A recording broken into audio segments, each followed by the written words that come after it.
আজকে আমি আসলাম past perfect টেন্সের আলোচনা নিয়ে।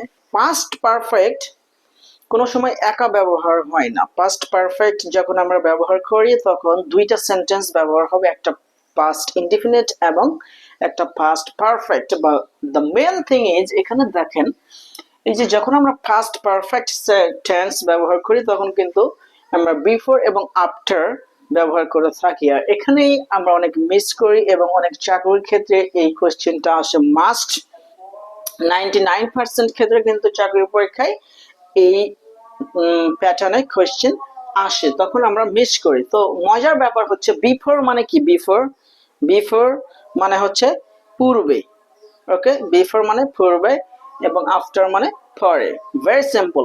তাহলে আমরা যে কাজ করছি এখানে, এটা হচ্ছে পাস্ট পারফেক্ট টেন্স নিয়ে কাজ করছি। ওকে, পাস্ট পারফেক্ট টেন্স নিয়ে যেহেতু কাজ করছি, তাহলে ভেরি সিম্পল, বিফোর মানে পূর্বে, তাহলে বিফোর পূর্বে পাস্ট পারফেক্ট, আফটার পরে পাস্ট পারফেক্ট। কেন? আফটার মানে পরে, বিফোর মানে পূর্বে। তাহলে বিফোর মানে পূর্বে, তাই বিফোরের পূর্বে পাস্ট পারফেক্ট। আফটার মানে পরে, তাই আফটার পরে পাস্ট পারফেক্ট। ওকে, ভেরি সিম্পল। এভাবে আমরা এটা ফাইন্ড আউট করতে পারি, তাহলে কখনোই ভুল হবে না। The patient had died. Okay, but it's not clear sense. Okay, যখন আমরা পাস্ট পারফেক্ট টেন্স ব্যবহার করব অবশ্যই আমাদেরকে একটা পাস্ট ইনডিফিনিট টেন্স ব্যবহার করতে হবে, না হলে এটা সেন্সটা ক্লিয়ার করবে না। ওকে, দ্য পেশেন্ট হ্যাড ডাইড। এখন আমরা এখানে দেব বিফোর, মানে আমরা জানি বিফোর এর পূর্বে হয় পাস্ট পারফেক্ট।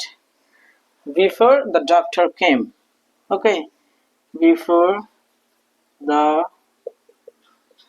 Doctor came. আমরা জানি subject plus V two plus object, that means past indefinite tense. Okay, তাহলে before the doctor came, before এর পূর্বে এই যে had plus V three, had plus V three মানে কি? Past perfect.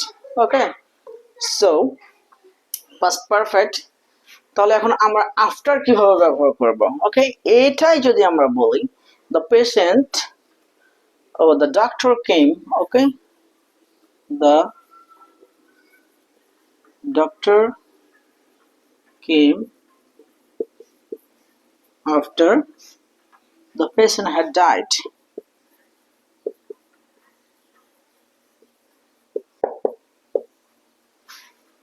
Had died. Very simple. Meaning the same, but difference is before and after. Before পূর্বে past perfect, after পরে past perfect. Okay, the patient had died before the doctor came. The doctor came after the patient had died. Okay, he had done the work. He had done the work. তাহলে আমরা এখানে কি বসাবো? Before, কারণ before এর পূর্বে এটাই যে had done, past perfect। তাহলে he had done the work before I went there. Very simple. এখন যদি আপনি এখানে after বসাতে চান তাহলে হবে I went there.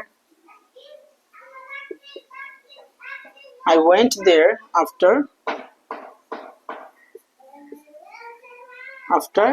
he had done the work.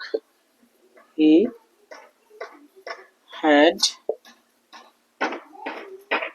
done the work. Very simple. ওকে, তাহলে বিফোর এর পূর্বে পাস্ট পারফেক্ট এবং পরে পাস্ট ইনডিফিনিট। পাস্ট ইনডিফিনিট মনে রাখার দরকার নেই, কারণ আমরা জানি একটা যদি পাস্ট পারফেক্ট হয় আর একটা পাস্ট ইনডিফিনিট হবে। Very simple. তাহলে আমাদেরকে শুধু মনে রাখতে হবে বিফোর এর পূর্বে পাস্ট পারফেক্ট, আফটার পরে পাস্ট পারফেক্ট। ওকে, এভাবে আমরা যদি মনে রাখতে পারি তাহলে আমাদের আর কোনো সমস্যা হবে না এটা বুঝতে। ওকে, এবং আমরা অনেক বারবার ভুল করি, আমরা ক্লাস 6 থেকে এগুলো শিখে আসতেছি, কিন্তু আমরা এগুলো ভুল করি কারণ হচ্ছে আমরা প্র্যাকটিস করি না। ওকে, আমাদের ডেইলি কনভারসেশনে, ডেইলি লাইফ কনভারসেশনে যখন আমাদের দরকার হবে তখন আমরা অবশ্যই এটা প্র্যাকটিস করব, আর প্র্যাকটিস মেক্স ম্যান পারফেক্ট আমরা সবাই জানি। So let's get started practicing if you want to be a good speaker. Thank you so much.